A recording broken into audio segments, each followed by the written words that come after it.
Good morning. I mean, other than that little fireside chat, I guess this is my inaugural sermon here at Holy Trinity, so God help you. But here goes.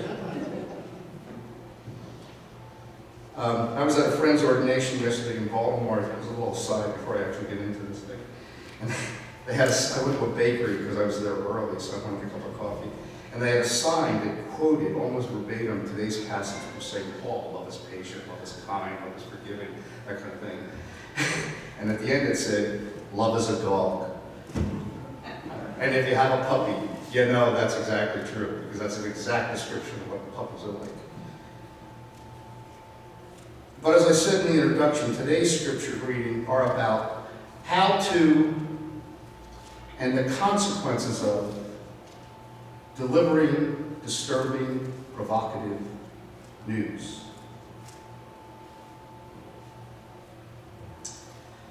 I am old enough to remember the Vietnam War.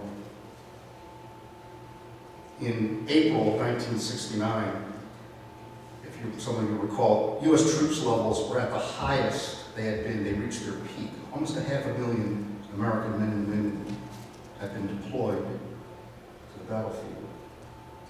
And in that year, a smaller version of what the previous year's Tet Offensive was all about had been launched by the North Vietnamese, and then Nixon bombed Cambodia in retaliation, if you remember.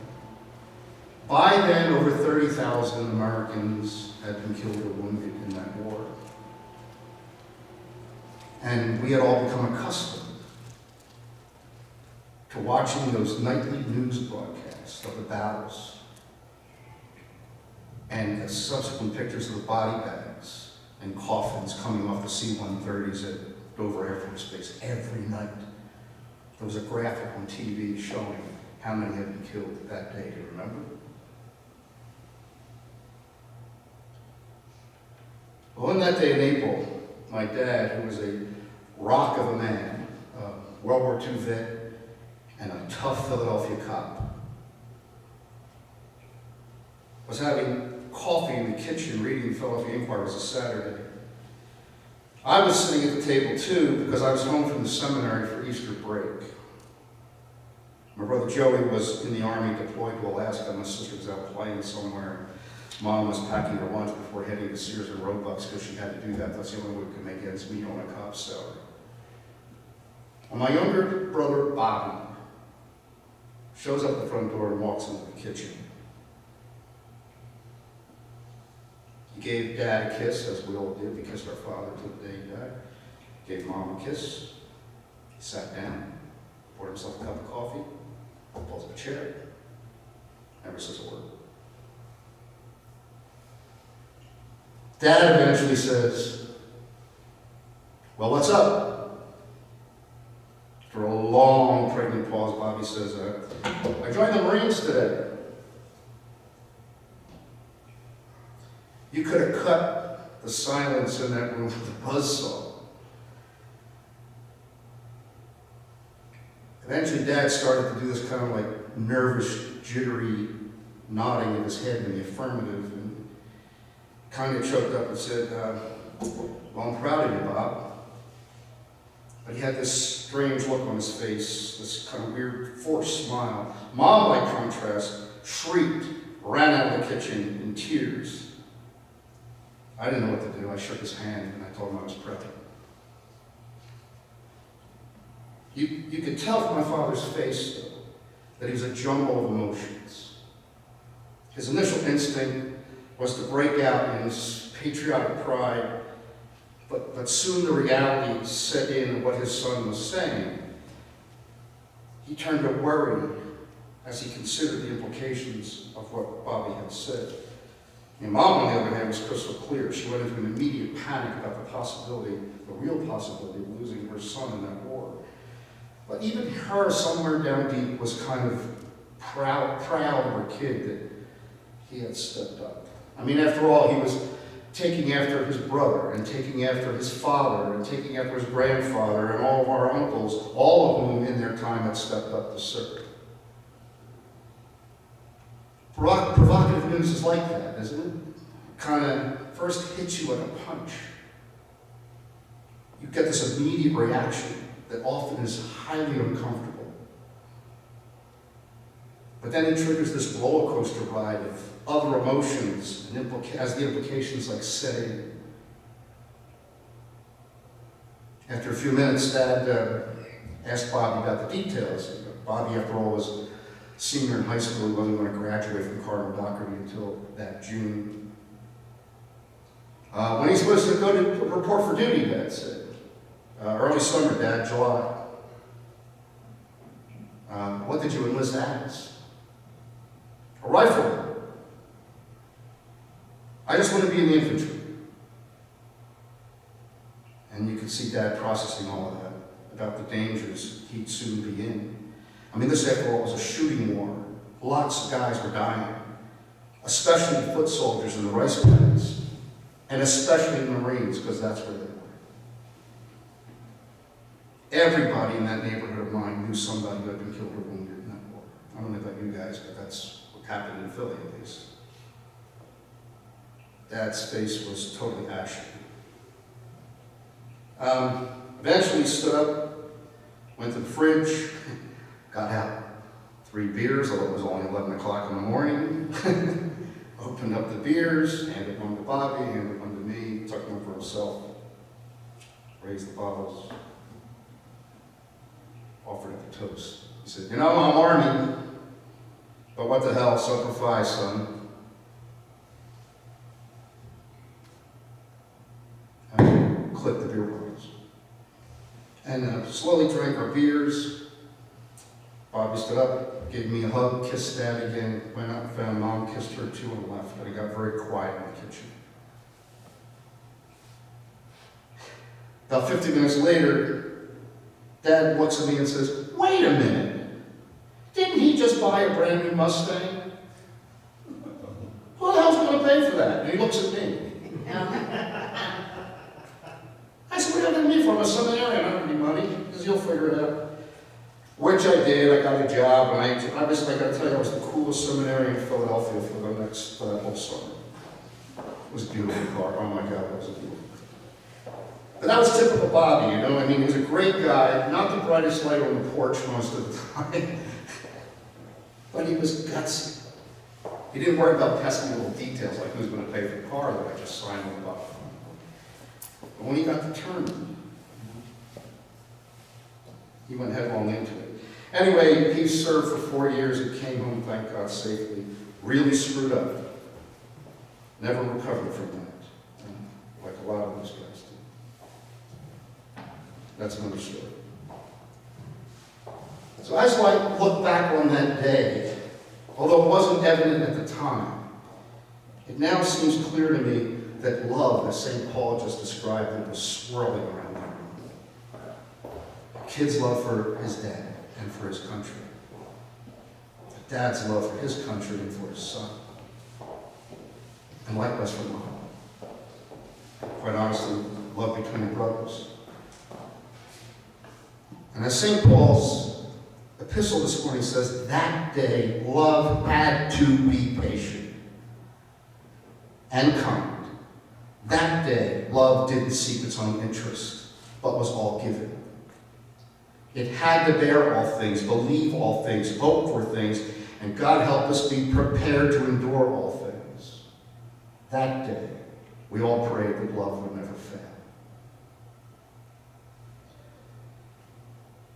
In today's gospel, Jesus, kind of like Bobby, reveals this provocative news on his own behalf to the people of his hometown. Kind of like his version of sitting around that kitchen table. If you recall last week's gospel, when Jesus hands that scroll back to the attendant, declares, as Father Peter said, today begins the Jubilee year of the Lord. The Spirit of the Lord is upon me because he has anointed me to proclaim the good news to the poor. He has sent me to proclaim freedom for prisoners, sight for the blind, and set the oppressed free, to proclaim the year of the Lord's favor. Here this week again we hear that Jesus began speaking in the synagogue saying, today this scripture passage is fulfilled in your hearing it. And all spoke highly of him and were astonished and amazed at the gracious words that came from his mouth. First reaction of those people, they were astonished and amazed. It's odd because in the Bible, astonishment and amazement is a typical response when people are confronted with an angel or a prophet, a messenger from God. And yet here's this hometown kid, now a young man, and they find themselves sitting there, astonished and amazed. He was revealing himself as God's messenger. And they knew it. And as they began to digest what that actually meant, what he was actually saying, I'm sure they all took note, for example, that as he was quoting from the book of Isaiah, which is what he was, a passage every Jew knew extremely well, that he was only quoting from the first part. The second part of the sentence he left off. The first part says about proclaiming the day of the Lord's favor. The second part says, and to proclaim the day of vengeance for our God. Jesus leaves that off. And they knew it. See, for the people of Nazareth, the good news of the liberation of the oppressed was supposed to be an act of vengeance on God's part against their oppressors. But as Jesus is defining it, it's no such thing. I mean, remember, this is the same Jesus who a few weeks ago, God appears at his baptism and says, "You are my beloved Son in whom I am well pleased." Jesus' experience of his Father enables him to understand much more clearly the deeper meaning of the prophecy of Isaiah. He takes away the vengeance part, and the people of Nazareth hate the idea. This provocative news is starting to really pull out lots of different emotions. And they begin to question his authority to speak as God's messenger. And so they begin to discredit him. Isn't this Joe's kid? Who's he to talk to us? Jesus was on to that. He says, I kind of figured you guys would say this. No prophet, after all, is ever accepted in his own country. There was no way he could be taken seriously as he testified about this new, freer, more loving, more merciful, more inclusive interpretation of Isaiah. It went way beyond their understanding, too far beyond their understanding. And it opened itself up to all humanity, not just Jews. And the people in that room hated it. And it made them extremely, like all provocative news does, uncomfortable. Even when Jesus tries to show them that in their own history, that this is how our merciful God works. Remember the stories of Elijah and Elisha, where Elijah is sent to the foreign widow, and Elisha is sent to care for the Syrian. The people of Israel, the people of Nazareth, feel threatened by that, they feel cheated by that, they feel betrayed by that, and they get angry and they determine to throw him off the cliff. Provocative news is like that. Jesus remains calm. Love, after all, as St. Paul says, is not quick-tempered, does not brood over injury, does not rejoice over wrongdoing, but rejoices in the truth. My friends, our success as Christians depends largely on whether we are willing to let Jesus make us uncomfortable, like he did to those in Nazareth. Depends on whether we can embrace love as God understands love. Unconditional. All embracing. Never fail. And the opportunities to love abound. I mean, take those close around us, our family, our friends, people we know at work and school, in our neighborhoods. These relationships, it's easy to let them fall into routine, but relationships are living things. They have to be nurtured. If they're not growing, they're dying. It takes work. It takes effort. And that effort is often uncomfortable. We have to purposely think about the needs of other people, the desires of those other people, and step out of our comfort zone often to help them, to encourage them, to be patient with them, to serve them, to forgive them. I mean, I'm right now in a couple of situations where I need to find a path to forgiveness. And it's hard. especially when you've been deeply hurt. It takes real virtue to live the way Christ wants us to live, and it's profoundly uncomfortable. And what about the relations of those outside of our immediate circle, the poor, the sick, the immigrants, the marginalized, the despised? These relationships need to be nurtured too. They're not just going to happen. We have to grow them. I mean, it's easy to walk past a homeless person. It's a lot harder to say hello and treat them with dignity. And it's easy to watch about the plight of immigrants and the hungry and situations of injustice on TV. It's a lot harder to find the time and the energy and the will to get involved and do something about it. One of the things we at Holy Trinity might think about is, should we as a parish adopt some cause to be ours? Some of our other casino parishes have done that. Maybe we should think about that. And our relationship with God needs nurturing too. During Mass, when Jesus comes to us in communion to give us his own strength, and he gives us the supreme example of what Christian success is like through the uncomfortableness of his passion, let's commit ourselves to making a fresh start in that relationship. Let us ask God to make us a little bit more uncomfortable, challenge us, so that we can become the saints he wants us to be. I mean, that's why it's so important for us to invest in that relationship too, to find some daily God time. 10, 15 minutes a day, singularly alone, quietly with God. Maybe reading the scriptures or some other spiritual book or something like that. Or if nothing else, just speaking in heartfelt prayer, or just be quiet and let him talk to us. So this is old story about a sick man who went to the doctor's office with his wife, and the doctor examined the guy and ran some tests while his wife waited in the reception room. When the doctor emerged with this concerned look on his face, the wife became anxious. "Doctor, will my husband be okay?" She inquired, and Doc says, "I'm afraid your husband's very ill." Speaking of provocative news, it's a rare form of anemia. And if it's less than treated, he will most certainly die from it.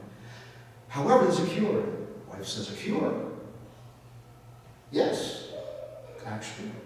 With proper care, proper rest, proper nutrition, the disease can go into remission and your husband can live for many more years. But here's what you got to do. You got to take your husband home. You got to treat him like a king. You got to fix him 3 home-cooked meals a day. You got to wait on him hand and foot. You got to bring him breakfast and bread. Don't let him do anything that he doesn't want to do.